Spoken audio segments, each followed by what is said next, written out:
ഉപരാഷ്ട്രപതി ജഗദീപ് ധൻഖറിന്റെ രാജിയിൽ മറുപടിയില്ലാതെ മോദി സർക്കാർ. രാജ്യസഭയിൽ ചർച്ച അനുവദിക്കില്ലെന്ന് ഉപാധ്യക്ഷൻ. പ്രതിപക്ഷത്തിന്റെ അടിയന്തര പ്രമേയ നോട്ടീസുകൾ ഉപാധ്യക്ഷൻ തള്ളി. വിവരങ്ങളുമായി ഇപ്പോൾ സി ജോസഫ് ചേരുകയാണ് ദില്ലിയിൽ നിന്നും. സിബി, പാർലമെന്റ് കഴിഞ്ഞ 3 ദിവസമായും സ്തംഭിക്കുന്ന ഒരു സാഹചര്യം ഉണ്ടായിരുന്നു. ഒന്ന് ബീഹാർ വോട്ടർ പട്ടിക പരിഷ്കരണം, അതിന് പിന്നാലെയാണ് ഇപ്പോൾ ജഗദീപ് ധൻഖറിന്റെ രാജിയുമായി ബന്ധപ്പെട്ട് വലിയ പ്രതിഷേധങ്ങൾ ഉയരുകയും ചെയ്യുന്നത്. ഇപ്പോഴും കേന്ദ്ര സർക്കാരിന് മറുപടിയില്ല. അതുമായി ബന്ധപ്പെട്ട പ്രമേയം പോലും അവതരിപ്പിക്കാൻ അനുവദിക്കില്ലെന്നാണ് രാജ്യസഭാ ഉപാധ്യക്ഷൻ പറയുകയും ചെയ്യുന്നത്. എന്താണ് ഈ ധൻഖറിന്റെ രാജിയുമായി ബന്ധപ്പെട്ട് പരക്കുന്ന അഭ്യൂഹങ്ങൾ? കേന്ദ്ര സർക്കാർ മിണ്ടാതിരിക്കുന്നതിന്റെ കാരണം എന്ത്?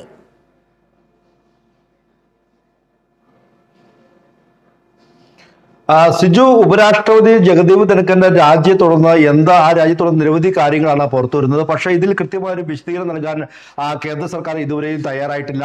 ഇതിൽ പ്രതിപക്ഷം പ്രധാനമായും ഉന്നയിക്കുന്നത് ഉപരാഷ്ട്രപതി ജഗദീപ് ധൻഖറിന്റെ രാജിയിൽ കൃത്യമായ വിശദീകരണം നൽകാം. ഭരണഘടനയുടെ 2ാമത്തെ ഉയർന്ന സ്ഥാനമാണ് ഉപരാഷ്ട്രപതി പദവി എന്ന് പറയുന്നത്.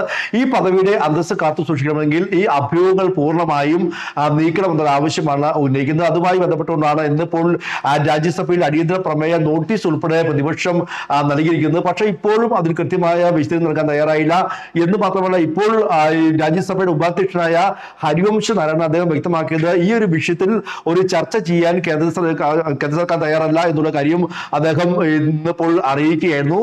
അതേസമയം തന്നെ കഴിഞ്ഞ ദിവസവും ഈ വിഷയവുമായി ഉന്നയിച്ചുകൊണ്ട് doctor John Brittas M P അടക്കം എക്സിൽ കുറിച്ചത് ഭരണഘടനാ പദവിയുടെ അന്തസ്സ് ഉയർത്തിപ്പിടിക്കാൻ വേണ്ടി ഇതിൽ ഒരു കൃത്യമായ നിലപാട് കേന്ദ്ര സർക്കാർ വിശദീകരിക്കണം, അതല്ലെങ്കിൽ ജഗദീപ് ധൻഖറെങ്കിലും മൗനം വിടരുന്ന ആവശ്യം മുന്നോട്ട് വയ്ക്കുകയും ചെയ്തിരുന്നു. എന്തായാലും ഈ പണം വസതിയിൽ നിന്ന് പണം കണ്ടെത്തിയ സംഭവത്തിൽ യശ്വന്ത് ശർമ്മ, ഈ ജസ്റ്റിസായ യശ്വന്ത് വർമ്മയ്ക്കെതിരായ ഇംപീച്ച്മെന്റ് നടപടി പ്രതിപക്ഷം ആവശ്യപ്പെടുകയും അത് അദ്ദേഹം അംഗീകരിക്കുകയും ചെയ്തിരുന്നു. ഇതിന് പിന്നാലെയാണ് ഇദ്ദേഹത്തിന് രാജി ഉണ്ടായിരിക്കുന്നത്. അതുകൊണ്ട് തന്നെ പല അഭ്യൂഹങ്ങളും ഇപ്പോൾ പരക്കുകയാണ്. അതുകൊണ്ട് തന്നെ ഈ കാര്യത്തിൽ ഒരു വിശദീകരണം വേണമെന്ന് ആവശ്യപ്പെട്ടിട്ടും കേന്ദ്ര സർക്കാർ ഇപ്പോഴും ഈ കാര്യത്തിൽ ഒരു വിശദീകരണം നൽകാൻ തയ്യാറായിട്ടില്ല എന്നുള്ളതാണ് ഏറ്റവും പ്രധാനപ്പെട്ട കാര്യം.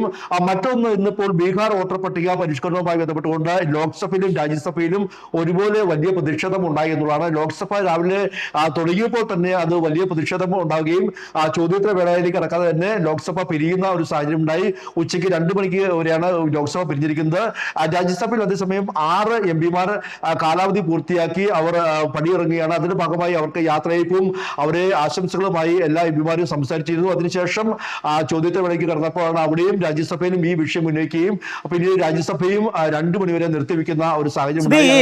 ലോക്സഭയിൽ ജഗദീപ് ധൻഖറിന്റെ വിഷയവുമായി ബന്ധപ്പെട്ട് മറ്റൊരു വ്യാഖ്യാനം പല കോണുകളിൽ നിന്ന് വരുന്നുണ്ട്. അതായത് ജഗദീപ് ധൻഖർ അടുത്ത രാഷ്ട്രപതി സ്ഥാനം ആവശ്യപ്പെട്ടു, അത് BJP നേതൃത്വം മോദി തള്ളി എന്നുള്ള തരത്തിലുള്ള വ്യാഖ്യാനങ്ങൾ കൂടി വരുന്നുണ്ട്. പക്ഷേ മൊത്തത്തിൽ പരക്കുന്നത് ബീഹാർ തെരഞ്ഞെടുപ്പ് ലക്ഷ്യമിട്ടുകൊണ്ട് അവിടെ നിന്നുള്ള ഒരു ആളിനെ തന്നെ ഈ ഉപരാഷ്ട്രപതി സ്ഥാനത്തേക്ക് കൊണ്ടുവരിക, ബീഹാറിലെ ചില രാഷ്ട്രീയ ലക്ഷ്യങ്ങൾ കണ്ടുകൊണ്ട് കൊണ്ടുവരിക എന്നുള്ളതാണ് പരക്കെ പ്രചരിക്കുന്നത്. പക്ഷേ ഇങ്ങനൊരു വ്യാഖ്യാനം കൂടി വരുന്നുണ്ട്. ജഗദീപ് ധൻഖറിന്റെ ചില ആവശ്യങ്ങളോട് രാഷ്ട്രപതി മോഹമാണ് ഇത്തരത്തിൽ മാറ്റുന്നതിനുള്ള തീരുമാനത്തിലേക്ക് വരികയും ചെയ്യുന്നു, ആ തരത്തിൽ വരികയും ചെയ്യുന്നുണ്ട്. എന്താണ് അത് സംബന്ധിച്ച് മറ്റെന്തെങ്കിലും കാര്യങ്ങൾ കൂടി ചേർക്കാനുണ്ടോ?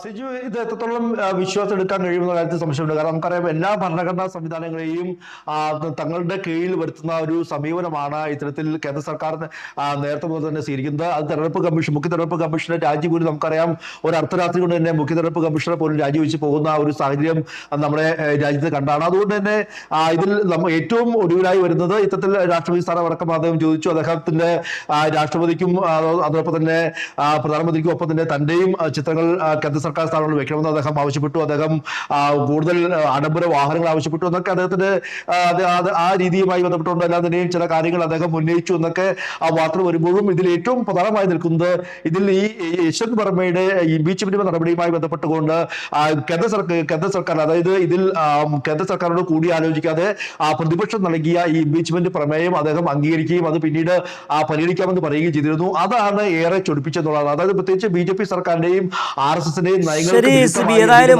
വലിയ തരത്തിൽ ജഗദീപ് ധൻഖർ എന്തുകൊണ്ട് രാജിവെച്ചു എന്നതിന് ചോദ്യത്തിന് മറുപടിയില്ലാതെ മറ്റു ചില വിശദീകരണങ്ങൾ, ചില നുണപ്രചരണങ്ങൾ നടത്തുകയാണ് മോദി സർക്കാർ എന്നുള്ള വിവരങ്ങളാണ് ഇപ്പോൾ ദില്ലിയിൽ നിന്ന് സി ജോസഫ് പങ്കുവച്ചത്.